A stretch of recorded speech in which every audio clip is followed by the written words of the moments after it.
আসসালামু আলাইকুম গাইস। দেখেন, মালয়েশিয়ায় একটা মিষ্টি কুমড়ার দাম যদি 17 টাকা হয়, তাহলে বাংলাদেশ টাকা কত টাকা হতে পারে বলেন? যে যার মূল্য 1 টাকায় এখন 29 টাকা 50 পয়সা। একটা পাতাকপির মূল্য দেখেন 8 থেকে 9 টাকা। 8 টাকা মূল্য।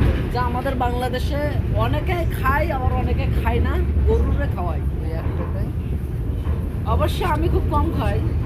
8 টাকায় কয় টাকা আসে? আমরা কোন দেশে আসলাম দেখছেন? কাঁঠাল দিয়ে কাঁঠালকে আপনার চিপস বানাই বিক্রি করছে এই দেশে, মালয়েশিয়া। 35 টাকা দাম।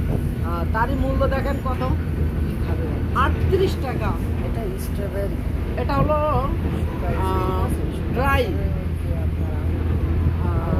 Strawberry, dry strawberry.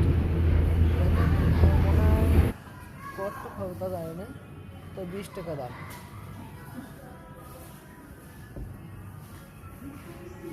কত টাকা আসে 20 টাকায়?